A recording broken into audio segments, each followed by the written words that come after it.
আসসালামু আলাইকুম। প্রিয় শিক্ষার্থীরা, কোর্স টিকায় আমার আজকের আলোচনার বিষয় হচ্ছে ষষ্ঠ শ্রেণীর চারুপাঠ বইয়ের সুখ কবিতা থেকে অতি গুরুত্বপূর্ণ কিছু জ্ঞানমূলক প্রশ্নের উত্তর নিয়ে, যেগুলো তোমাদের পরীক্ষার সৃজনশীলের ক নম্বর প্রশ্নে থাকে। প্রতিটি জ্ঞানমূলক প্রশ্নের সঠিক উত্তরের জন্য 1 নম্বর করে দেওয়া হয়। তো শিক্ষার্থীরা, চলো আমরা সেই গুরুত্বপূর্ণ জ্ঞানমূলক প্রশ্নের উত্তরগুলো দেখে নিই।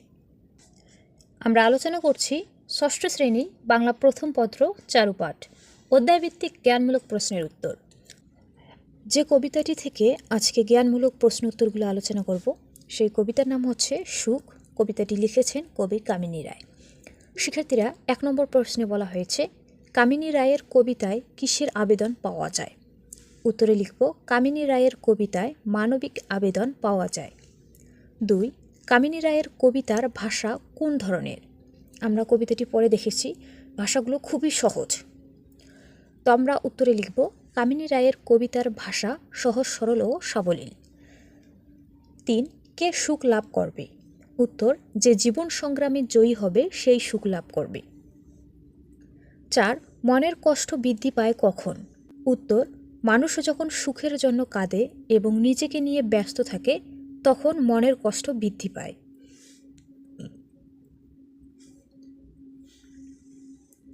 5, এ জগৎ সংসার কেমন?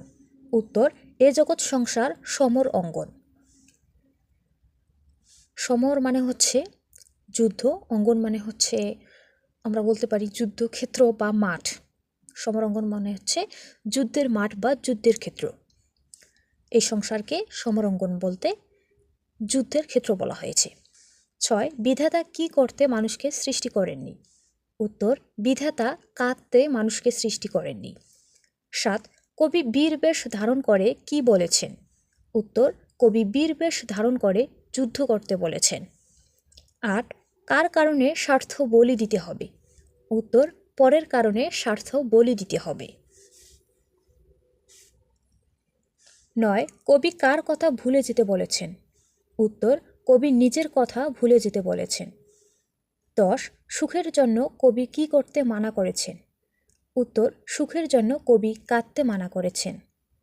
11, আমরা কি করতে অবনীতে আসিনি? উত্তর, নিজেকে নিয়ে বিব্রত থাকতে আমরা অবনীতে আসিনি। অবনী মানে হচ্ছে পৃথিবী। 12, প্রত্যেকে আমরা কার তরে? উত্তর হচ্ছে প্রত্যেকে আমরা পরের তরে। তরে বলতে এখানে জন্যে বলতে পারি, প্রত্যেকে আমরা পরের জন্যে। 13, কার তরে উচ্চতর সুখ আছে? উত্তর, মানবের তরে উচ্চতর সুখ আছে। 14, সুখের জন্য কাঁদলে কি হয়? উত্তর, সুখের জন্য কাঁদলে হৃদয়ের ভার বাড়ে। 15, কিভাবে মানব সমাজ গড়ে উঠেছে? উত্তর, পারস্পরিক ত্যাগের মধ্য দিয়েই মানব সমাজ গড়ে উঠেছে। 16, অবনী শব্দের অর্থ কী?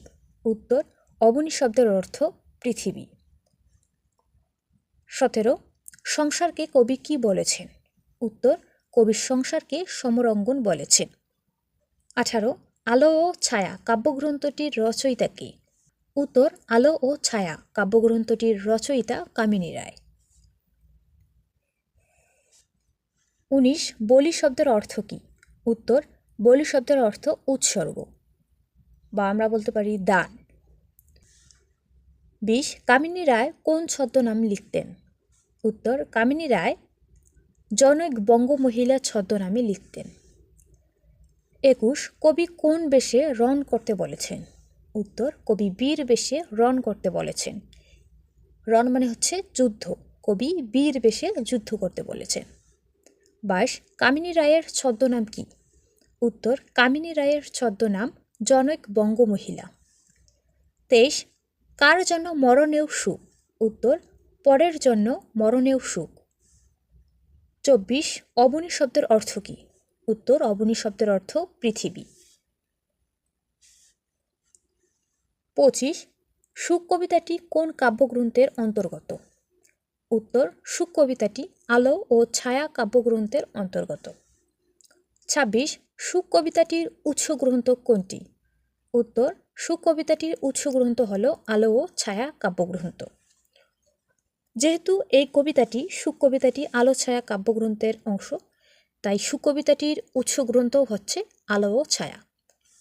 27 কামিনী রায়ের ছদ্মনাম কি? উত্তর হচ্ছে জনক বঙ্গমহিলা।